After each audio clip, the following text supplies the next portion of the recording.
First things first, the Ravens were that close to a win, was the two-point attempt. The right call by John Harbaugh. Kenny Pickett's fake slide set the internet ablaze on Saturday. Mike Vick's going to join us to discuss if this was fair or outrageous. Foul.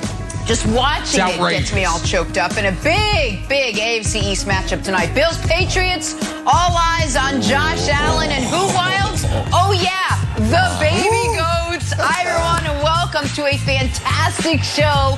Monday morning here on First Things First. Jenna Wolfe, Nick Wright, Chris Broussard, Kevin Wilds. Wilds, is this it? Will MJ10 finally have arrived if the Patriots pull off a win tonight? Is this like the big prove-it game for him?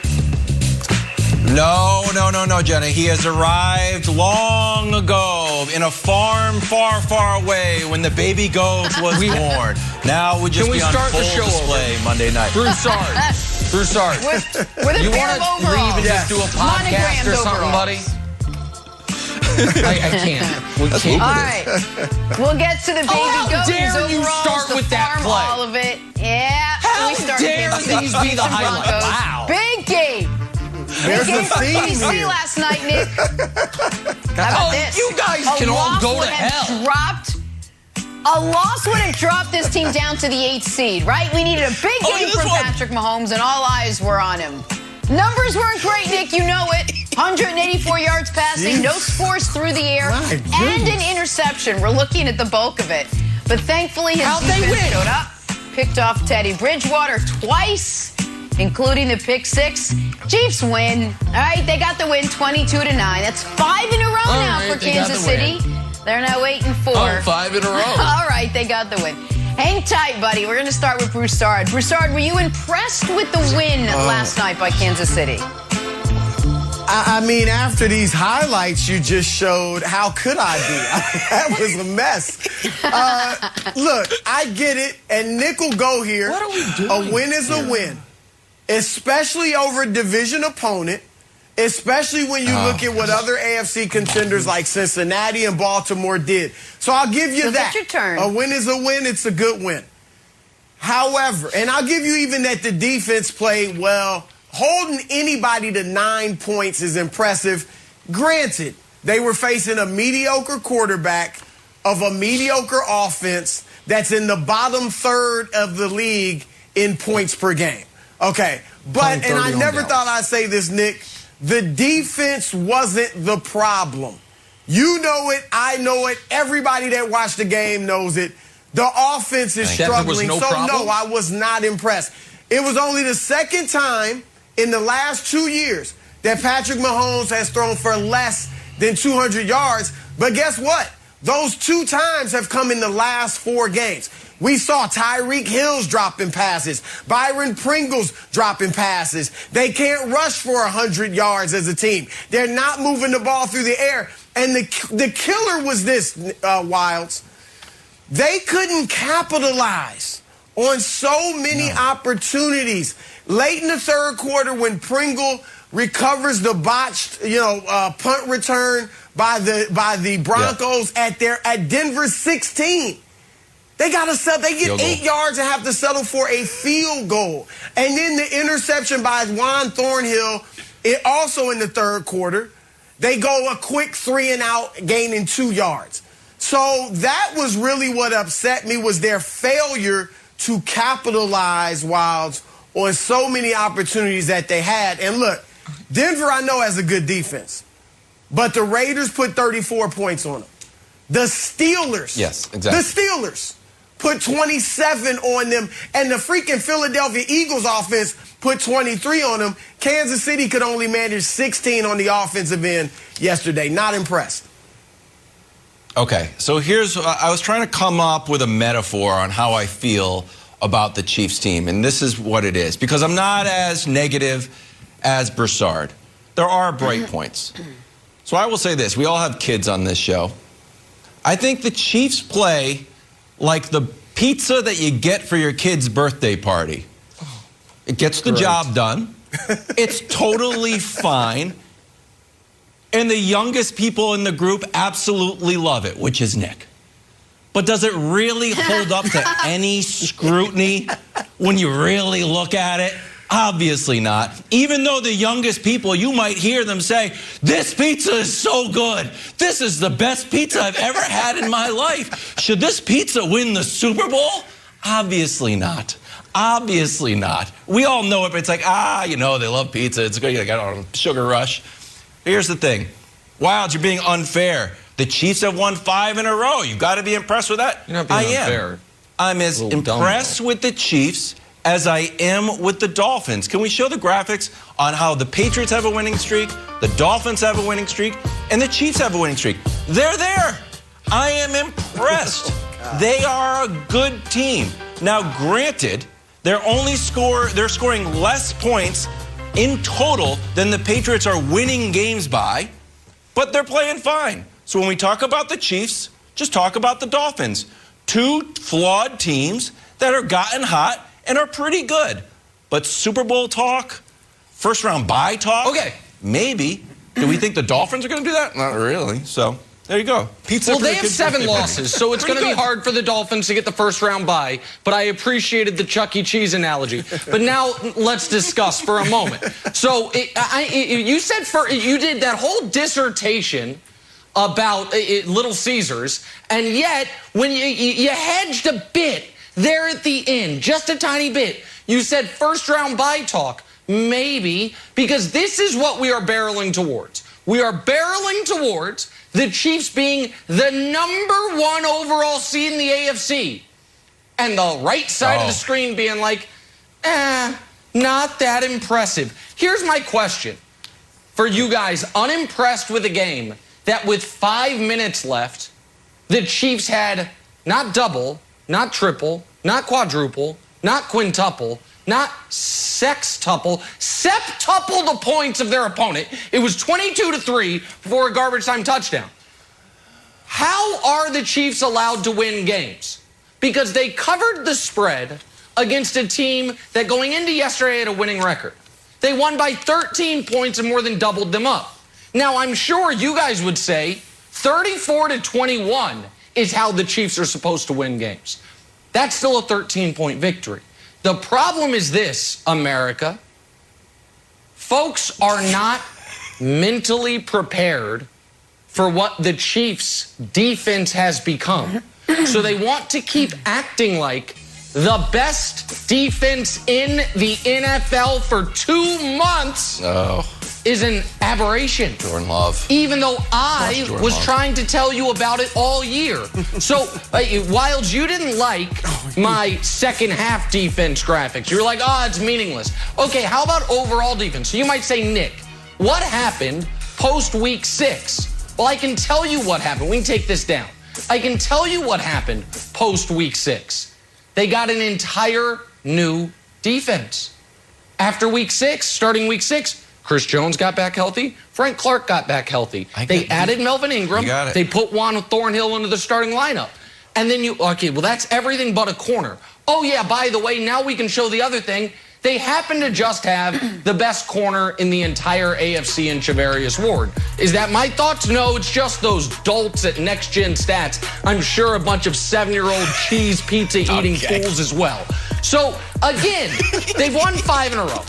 They have tied for the best record in the conference.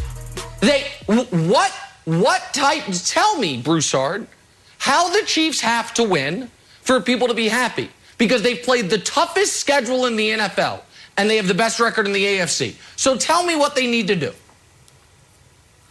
Nick, your standards are just so low. All right, I'm with you. A win is a win. Good for them. When they were really playing the tougher schedule, they were struggling. Now, I'll give a good comparison because you and I were texting about this over the weekend. Just beat Dallas in their last game. Right now, the Chiefs look like James Harden. Right? Harden, if you look at what is Harden? About 20 points, 8 assists, 7, 8 rebounds a game. Playing well. Well. He's playing at an all-star level. But compared to what we're used to, compared to what it will take for the Brooklyn Nets to win the championship, he's not doing enough. And that's what's going on with the Chiefs. I got high standards for the Chiefs. I'm not writing them off, but I am sitting here saying that offense has got to be better, just like James Harden's got to be better for Brooklyn. And you know that's true. I would agree with you. I know you're soft with your boys. You know, you don't believe in tough love when it comes to the Chiefs, but I do. Okay.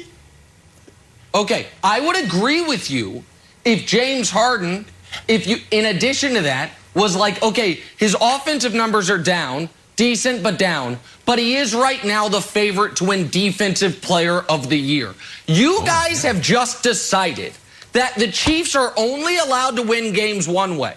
That if they win 35-28, it's more impressive than a game yesterday that despite our, dare I say, fake news video lead, they dominated from the opening kickoff. At no point was this game in doubt. Wild, you're raising your hand. Did you ever think the Chiefs were going to lose? Did you ever think the game was in doubt? I did not.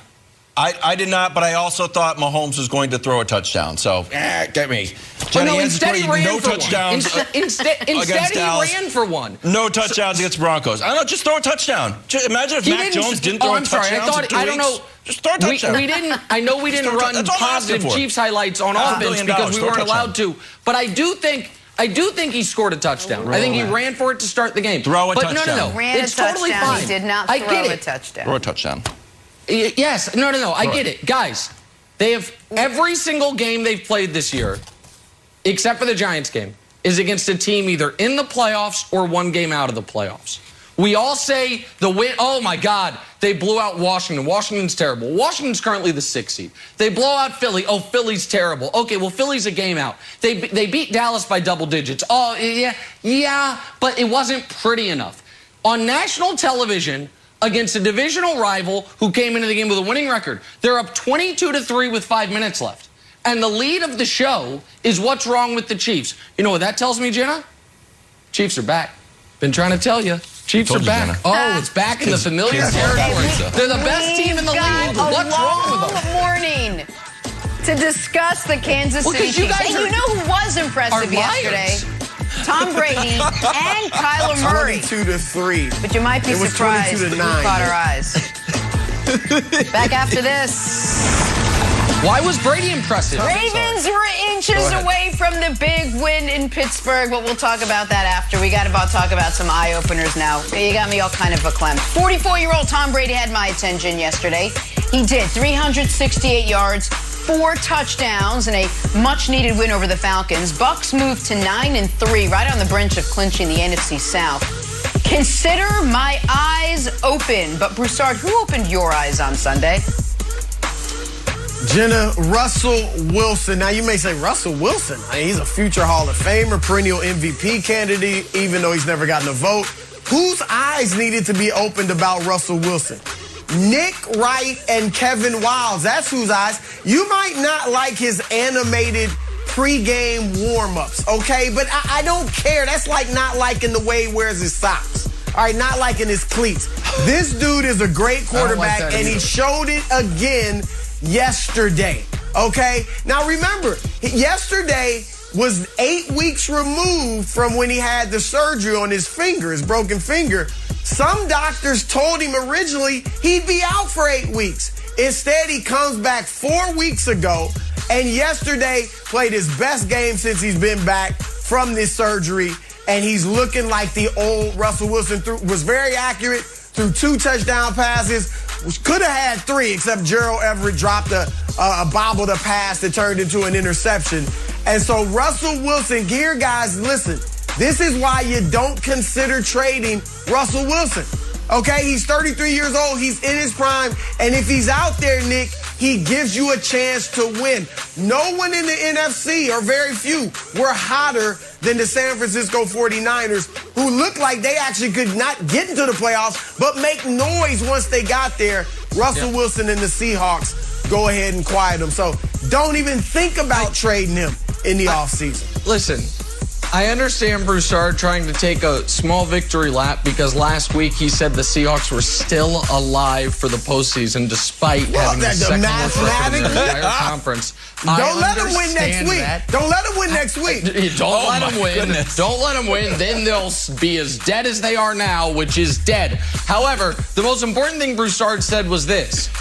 Most doctors recommended he miss 8 weeks. Well, if 2021 has taught us anything, listen to the doctors. The doctors know better than all of us about doctor stuff who didn't go to medical school. Because guess what? He did miss 8 weeks. The first time Russell Wilson's been back since broken finger was yesterday. Because the dude playing quarterback for the Seahawks the previous few games wasn't Russell Wilson. However, I'm going to talk about the team that I thought you might be talking about with that beautiful purple tie, Broussard, which is the travesty that is the Minnesota Vikings. The Minnesota Vikings lose to the Lions. And it's one thing to lose to the Lions. It's another thing to lose to the Lions on this play. That's 2 seconds left, 4th and 2. And this is a defense that, I don't know. Nick, we need to see the all-22 to diagnose what you don't know their defensive responsibilities. Okay, show me the dots. Give me the next-gen dots, Bill Barnwell. What are the 5 dudes? That 5 out of 11. That's 45% of your defense. What are you guarding? They're closer to the guys who wear the vests, security, staring at the crowd, than they are to the guy that's going to catch touchdown pass. What are you doing? Zimmer, thought you were a defensive guy. Vikings, they invent new ways to lose. Every game this year, prior to yesterday, they had at least a 7-point lead. Yesterday, they never had a 7-point lead. They did have a 4-point lead with 2 seconds left against the Lions, and they lost. I don't know how you recover from this. Thank God. If I'd have had the Vikings in a survivor pool, I can't imagine how I'd be feeling this morning. You get this late in the year and you lose on this. Someone on this staff that did. I mean, unbelievable. Lions, congrats. Congrats, Dan Campbell. But it's unforgivable. There you go. Wild. Unforgivable. Oh, don't try to rain on Dan Campbell's parade. Shout out to Jared Goff and Dan Campbell. I was so happy for Detroit. But my answer is going to be Justin Herbert. Chargers. Dangerous team. And not like you think I mean dangerous. I mean dangerous like fireworks. They're either going to explode beautifully, explode terribly, or not work at all. And yesterday, we had a little bit of everything. Justin Herbert had 3 touchdowns and interception. Also, had a catch. After he threw a long bomb, it's like, hey, let's run the old Chargers special. Justin Herbert has a catch. Then he also had interception. So what does Justin Herbert do? Makes a great tackle. So, hey, I've usually been against this, Broussard. You know me. I like the quarterback to sit and do nothing so you don't get hurt like Baker Mayfield. Solid tackle from Justin Herbert. Granted, that's the future of your entire franchise. I would have let him score, especially if you're up. But, hey, great job, Justin Herbert. Chargers, most dangerous team in the league. I do not want to play the Chargers. Luckily, Patriots already beaten them. They are on the Chiefs schedule. So, very interesting game if you want to get on that line early. Just saying. I seem to remember an upset alert. About the Chargers beating Cincinnati. Oh, did you call that? Was that me? Yeah, it was me. Well done. Yes. Upset alert. And you know who else? Teddy Bridgewater tried to make a tackle yesterday. Failed, but tried. Yeah. Learned his lesson. Yeah, that didn't make the highlights. The Baltimore somehow. Ravens. Remember that? He tried. Inches away from a big win in Pittsburgh. Was Harbaugh's 2-point attempt the right decision?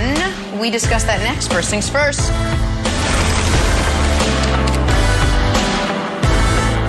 Ravens-Steelers from Pittsburgh. We got to jump to the final big play of the game. You saw it. Ravens down 1, 12 seconds left. John Harbaugh decides to go for 2, go for the win. But Lamar Jackson, well, he'd been just off all day, missing his tight end Mark Andrews for the late game heroics. He's frustrated. Ravens are frustrated. Steelers hold on for the upset win 20-19. After the game, Mike Tomlin asked what we all wondered if he was surprised the Ravens went for 2. Take a listen.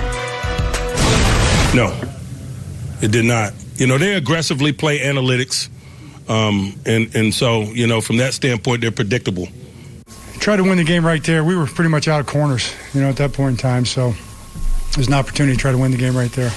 Just ain't execute. We wasn't on the same page right now. That's all. Just a little mishap. Did you like that play call? I was cool with it. It was there. Did you like the decision to go for 2? Yeah, I was cool. So I want to win. Wanted to win. Broussard, was the Ravens' decision to go for 2 the right call or the wrong call yesterday? No, Jenna, it was the wrong call, okay? And look, I get it that John Harbaugh made a great play call, and if Lamar Jackson makes a good pass, they win that game, and Harbaugh is the gunslinging genius, all right? But the bottom line, Nick, is this was analytics gone wild, okay? Go for the sure thing. I get that Pittsburgh was rolling. They had scored 17 points in the fourth quarter, okay. But for the first 3 quarters of the game, the Ravens had shut that offense down entirely.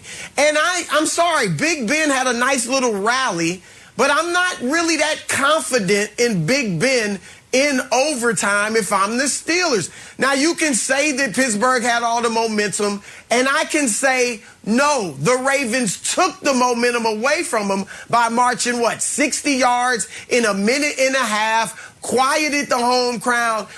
They would have had the momentum in overtime. And here's the thing. Okay, maybe you would have lost in overtime. Maybe you would have won. Maybe you would have tied. But a tie is better than a loss, especially in the crowded AFC, where if they had tied, Nick, they would still be the number 1 seed. And now they're not. So he made the wrong decision. This is not a second guess. Go for the sure thing. Analytics, toss them aside in this case. Hold on. I'm just curious. He had a good... What's the sure thing? The sure thing is the extra point is a tie. That at least a tie. Is overtime. That guarantees you what? No, it doesn't. It guarantees you overtime. The sure thing that you are advocating for is to guarantee yourself overtime, which guarantees you absolutely nothing. If the Ravens were clearly and demonstrably the better team, with clearly and demonstrably the better kicker, then fine, kick the extra point. Neither is true. Now, Justin Tucker's the best kicker of all time. Fantastic. This year, Chris Boswell's been the best kicker in football. Chris Boswell is 24 of 25, is 7 of 7 from 50 yards, has been the best kicker in the NFL this year. Tucker's been the second best. You want to give Tucker bonus because he hit the 66-yarder? Fine. It's a push at kicker. It is, by definition, a push at the coin flip. You're 50-50 to win it. So, at best, you are in my opinion, given how this game was being played, a 50-50 proposition to win in overtime. Because Big Ben was a totally different guy in the fourth quarter, the final 3 drives of the game. We can show you the numbers. Big Ben, the first 3 quarters essentially was awful. Big Ben, the final 3 drives was perfect. And Lamar was awful yesterday. So I don't, even without the injuries to the cornerbacks, I don't know that in that moment you have reason to trust Baltimore's offense over Pittsburgh's defense, even if you win the coin toss. When TJ Watt, who affected that play, and now has 16 sacks and 16 TFLs in 10 games this year, wrecked your entire game. But my biggest issue with Monday morning quarterbacking the 2-point conversion attempt, or even if Broussard in the moment thought they shouldn't do it, Wilds, is this. This is who the Ravens are. I was here for when they beat the Chiefs. You remember that? 4th and 1, 1-point game, minute 10 left on their side of the field. They went for it. And none of us criticized them. Same thing. We can win the game with 1 play. If we don't get it, we will lose. We will trust our ability to win it with the 1 play. None of us criticized them for that. So if we're criticizing them for this, Wilds, then it's just results-oriented. Then it didn't work, so it's wrong. When it works, it's right. This is who they are.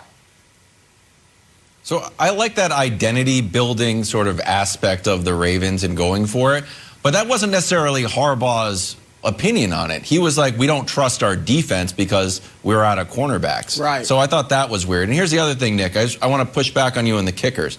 I don't know if you're allowed to have binoculars on the sidelines, but if I was Jim Harbaugh, I would ask to have the coordinators bring some down. And I would have put up my binoculars and I would have looked over at the sideline at Boswell. I'm like, Boswell, what are you up to? Because as much as you said he was the best kicker in the league, he shanked that extra point into the stands, and the kickoff he hit out of bounds, which delivered the Ravens on that drive. So as good as he was, I would look at him, I was like, you know what? He's had a shaky game. He did hit a 53-yarder, but I would say he has a shaky game. And if it was a 50-50 call, Nick, I would have tilted you know what?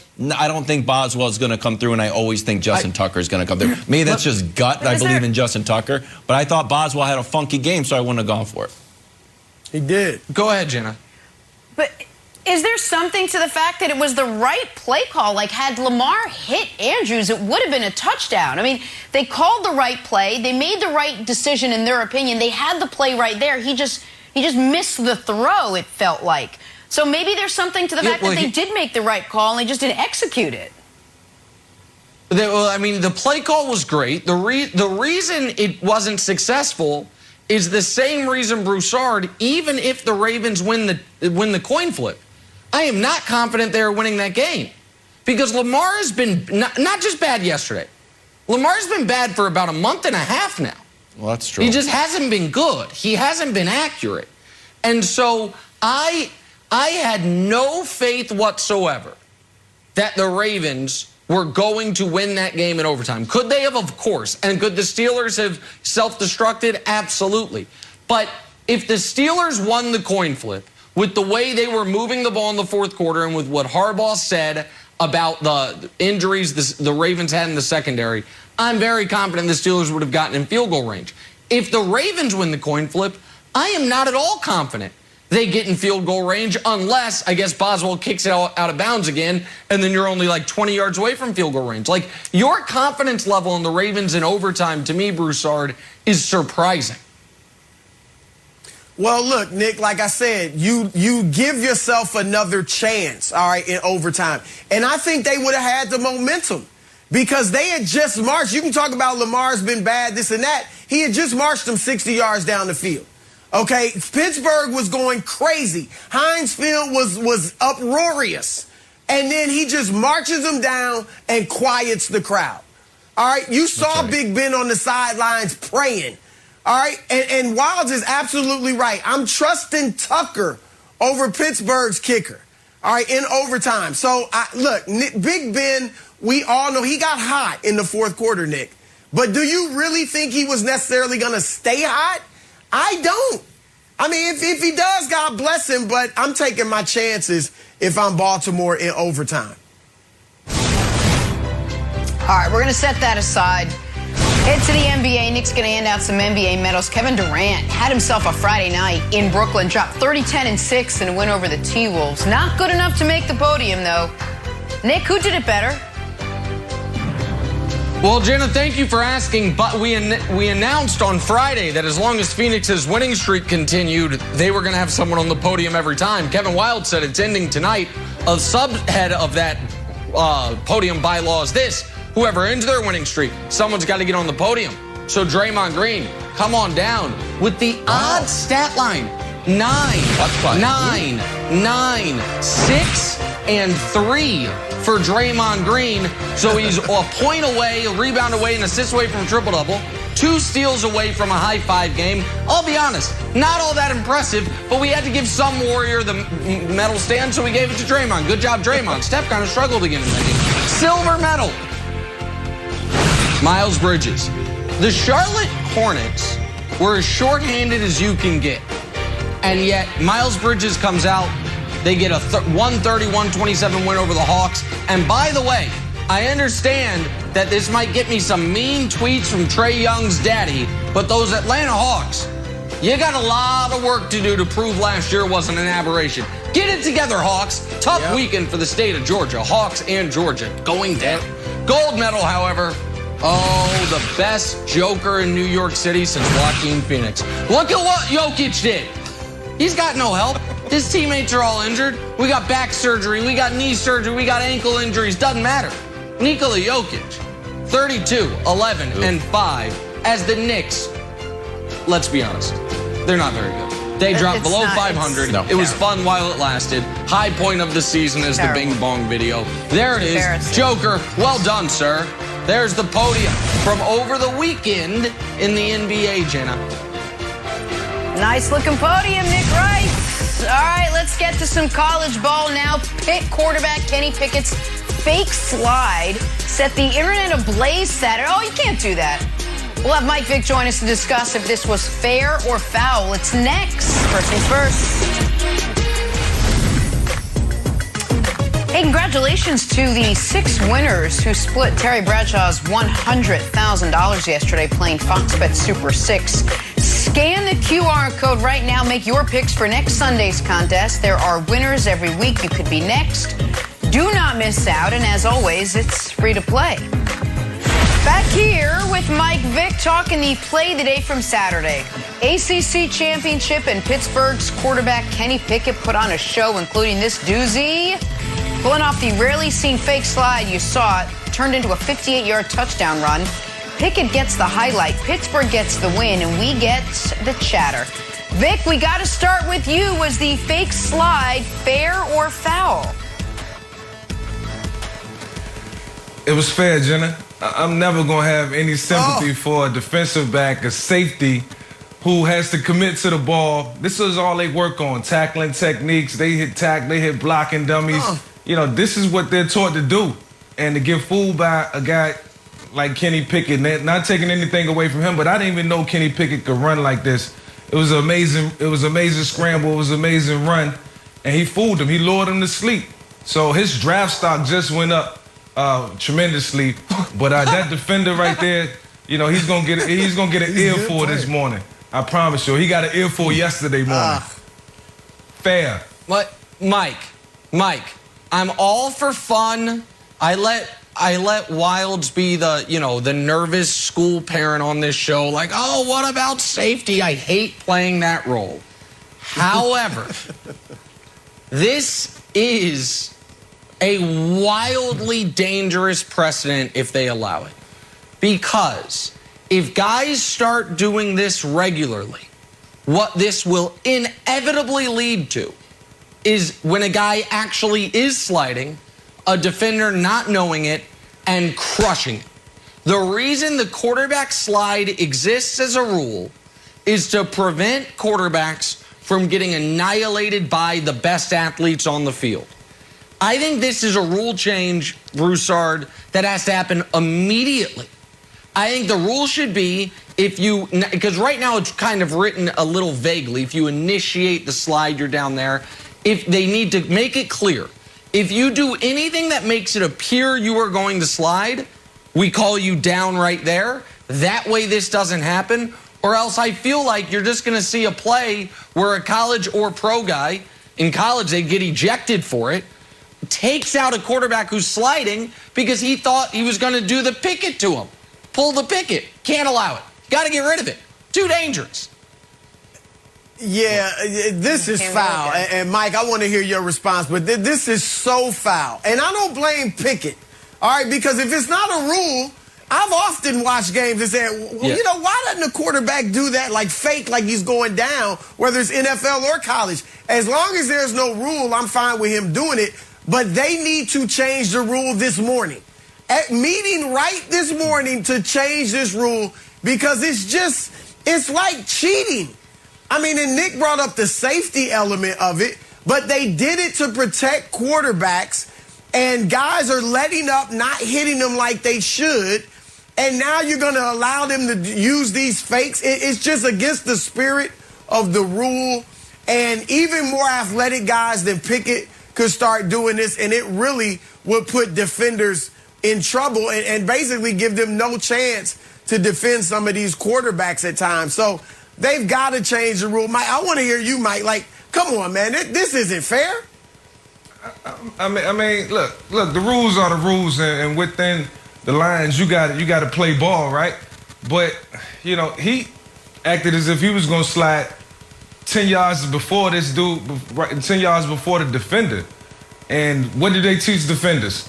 Hit the quarterback. All they do is drill defenders, whether it's defensive linemen, linebackers, corners, or safeties, hit the quarterback. So, he the one that gave up on the play. He was 10 yards away. He didn't pursue. He didn't come up and break down to make a tackle. He was 10 yards away and just standing still. So, that's on him. That's on the coaches. They got to teach them better. Of course, I expect, this to take precedent and rules to change because of this. But still, good. Go 100% in the moment. Run up on them. Because if you plan on playing next level, run up on them, touch them, tap them. Get used to being in pursuit. All right, so since we're changing rules this morning, in the comments, a lot of people were saying, you know what this is similar to? The old Patrick Mahomes. I'm adding the Patrick Mahomes part. It was mostly just talking about quarterbacks in general, so I will specifically say Patrick Mahomes. I'm running out of bounds, everybody. Oh, or am I? An extra 3 yards, and then I'll go out.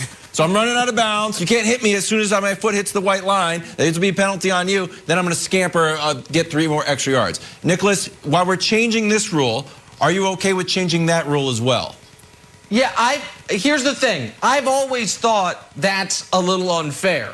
And Mahomes, you mentioned Mahomes, his iconic run in the AFC Championship game against Tennessee, what clearly happened on that run right before halftime scored a touchdown is they thought he was going out of bounds and he didn't. He cut back in the field. The problem with that, I don't know how you change that rule, Jenna. I don't know, what do you write there? That, to me, is adding way more judgment calls to NFL refs that week in and week out tell me they've already got too much on their plate. The last thing they need is more judgment calls. This, to me, is very black and white. If you start to initiate any form of a slide, you're down. You're down right there. That's an easy rule to change. The sideline thing, the way to fix that is to give defenders a little more leeway on hitting quarterbacks on the sideline. But nobody wants that. I know Vic doesn't want that. Nobody wants that. So I don't know how you fix that one, Jenna. Fix it. If it affects Patrick Mahomes, don't worry about it. Everybody else, let's change the rule. Let's get back to the NFL and Kyler Murray making his return after missing the last 3 games with an ankle injury. Cardinals, Bears from a very windy and rainy Chicago. Murray was on it. 2 scores through the air, another 2 touchdowns on the ground. Arizona, now the first team in the NFL to 10 wins. Not to be outdone, Tom Brady in Atlanta also putting on a high-class performance. Brady throwing for 4 touchdowns in the 30-17 win over the Falcons to get the Bucs to an impressive 9-3 record on the season. All right, Mike Vick, we're going to make you choose. Who had the more impressive performance yesterday? Kyler and the Cards or Brady and the Bucs? I got to say Kyler and the Cardinals. And when you look at it in totality, the Cardinals defense, they forced Andy Dalton into 4 interceptions. That's not an easy thing to do. That's a true recipe for winning. And Kyler coming back from injury and being gone for so long, watching his backup go in and win games, he came back and he was sharper than ever. I think he only had 4 incomplete passes, 2 touchdowns, and I think 60 yards rushing on the ground. That's a great day. Offensively and defensively, they came to play. They did what they needed to do against Chicago Bears team who was desperate for a win, and they won in impressive fashion. So I got to give it to the Cardinals, right? Yeah, Mike, look, we could argue all day about how easy or difficult it is to make Andy Dalton look bad, all right? But overall, I'm with you. I think the Cardinals were more impressive. Kyler Murray's first game back, he could have been very rusty, right? Instead, he runs for 2 touchdowns, throws for 2, and it was never a game. I mean, they go up 14-0. They're up 2 touchdowns at halftime. They're up 24-7, and they maintain at least a 2-possession lead the entire game. Whereas Tampa, I mean, that game was close at halftime. That game was in doubt at times. And so I give the advantage, Wilds, to Arizona, which also became only the 2nd team since the merger to win 7 straight games on the road by 10 or more points. The other team to do it, Wilds, the 1984 49ers, and guess what they went ahead and did? They won the Super Bowl. So it's definitely Arizona in my book. So for me, it's going to be Brady. And I think at this point, I sound like a broken record. But there was a lot of like LeBron talk over the last few years. It was like, appreciate LeBron James, appreciate LeBron James. We're like, okay, yeah, we appreciate him. Now we got to be at the appreciate Brady stage. Because to take you behind the curtain, we weren't necessarily even going to put Brady in the show. He had 4 touchdowns, 368 yards. And we're like, I don't know, does that performance deserve the show? Like, yeah, let's get it in. He's playing amazing. And Nick, it just felt like he threw that pick 6 at the end of the half, and I was like, oh, maybe Atlanta's got a chance. Then they screwed up a punt, and Mike, I'm sorry, the Falcons are like shooting themselves in the foot. But it just felt like it's going to happen. The tide is going to come in with Brady. He threw the ball 50 times. Gronk had 2 TDs. He's just like, you got me. I made a mistake. But you know what? 4 touchdowns. Doesn't have AB, so he doesn't have his full receiving core. That team is just so efficient and dangerous and just like I don't know, almost boring in how good they are. So my answer is Brady. So your answer is the Bucs. They had the more impressive performance. Bucs Cardinals. It's interesting. Well, Brady and Bucs. I'm curious how if that so the Bucs 30 minus 17. Brady was great. That's a 13-point win against a team that was on the cusp of the playoffs. Let's just see if 13-point wins for teams on the cusp of the playoffs always impresses Wilds. No, we don't know what's coming up later in the show. 4 touchdowns. I'm just curious, Jenna, if another 13-point win is going to be impressive for Wilds. Jenna, what are we talking about next? 13. It's a 13-point win. So, Jenna, what's next? We can do 4 touchdowns. Chiefs, Nick, you know it's coming. Yeah, but it was the team. Oh, yes, the Chiefs did get the win. By how much? Nick, blown away by Mahomes' performance. He did get a little pushback from the panel. We'll talk about that next. First things first. I mean, that was just... How about Saturday? Big college hoops doubleheader on Fox. First, UCLA faces Marquette, 2:30 Eastern. Then at 5, Arizona takes on Illinois. You can catch it all on Fox and the Fox Sports app. Time now for stories to start your morning. Sponsored by Ram Trucks, built to serve. Chiefs and Broncos. In KC last night, all eyes on the quarterback, Patrick Mahomes. We're literally covering the score. Outstanding. We're just trying to trick the audience. Just 184 yards just passing. Running these highlights and covering the score. No scores through the air. He did have a pick. Luckily, his defense showed up. They picked off Teddy Bridgewater twice, including a pick 6. Chiefs win 22-9. That is now 5 in a row for Kansas City as they improve to 8-4 on the season. But Chris Broussard, if you were a random guy named Nick Wright, would you be impressed with the win? Well, Jenna, look, whenever we talk Chiefs, I have to remind the audience of this. I also have picked the Chiefs to win the Super Bowl. All right, so I'm not against them at all. I want my pick to be right. But Nick Wright and I have completely different approaches toward what's best for our team. I believe in tough love.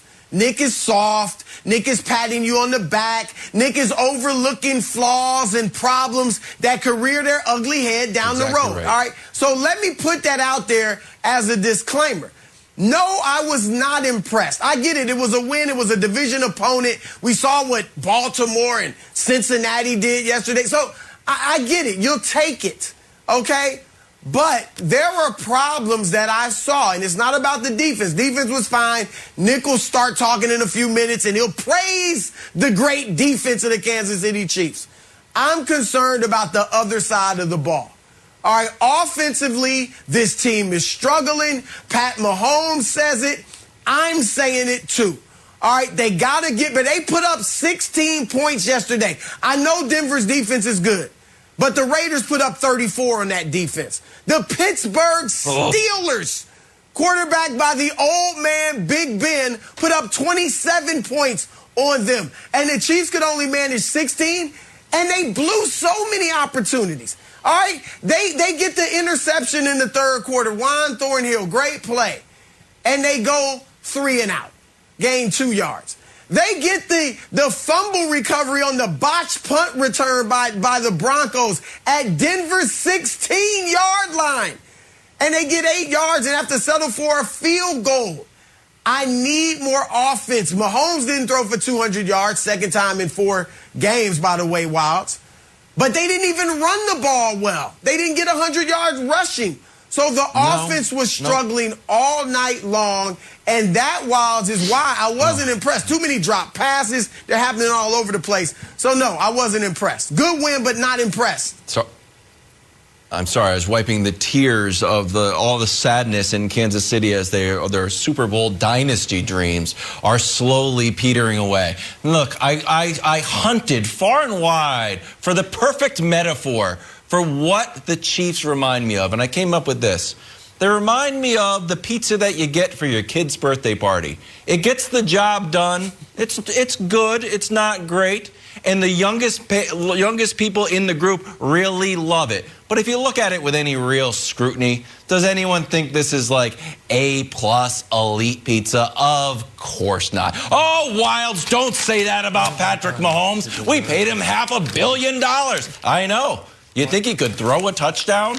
Maybe. Well, he didn't throw a touchdown against Dallas either. And I know you're on a winning streak. You know who's on a winning streak? The Dolphins. The Dolphins are on a winning streak too. But we don't talk about the Dolphins going to the Super Bowl. We don't talk about how great the Dolphins are doing. Why? Dolphins have played better than the Chiefs. And certainly you are not in the same league as the #1 team in the AFC, the New England Patriots. You have scored less points, 23 points, than the Patriots have been winning by. So, Nick, the defense played great. And I am impressed with the Chiefs, just like I am impressed with the Dolphins. You guys have nice little winning streaks. You're over here. Patriots are over here. Good winning streak. You and the Dolphins. I'm going to tune in for the more Dolphins games, in fact. Yeah. That take will age great, by the way, America. Wilds is not at all going to be embarrassed when I remind him that he was comparing the Chiefs to the Dolphins in a few weeks. It's fine. Not me, it's the graphics. I'm going to try to approach this from a different side. Because the Chiefs right now, I do not think they could beat the Chiefs from 2 years ago. I don't. I think this year's defense is a little bit better than that defense, but this year's offense is not as good as that year's offense. However, thankfully, they're not on the schedule. Now, every other good team in the AFC has been, and the Chiefs still have aside from New England, and the Chiefs still have the best record in the conference.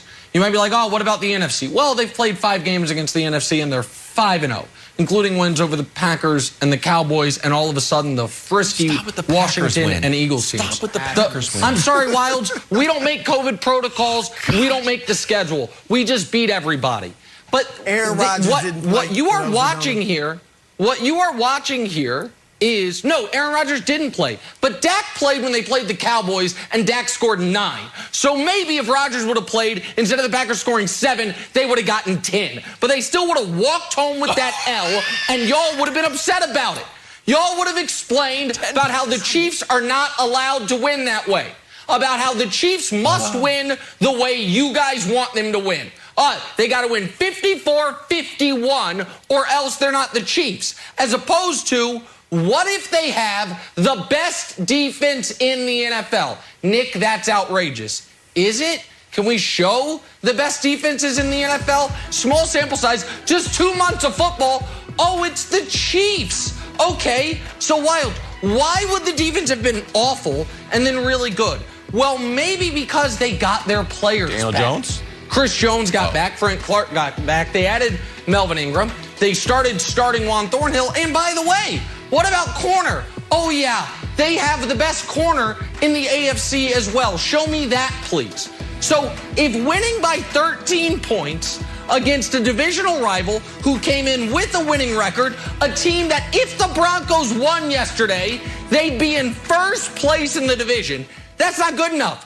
The game's 22-3 with 5 minutes left. That's not good enough. Then you guys are just deciding the Chiefs are going to play by a different set of rules than every other team in the league. They've had the hardest schedule in the conference. They are tied for the best record in said conference. So, Wilds, my question is this.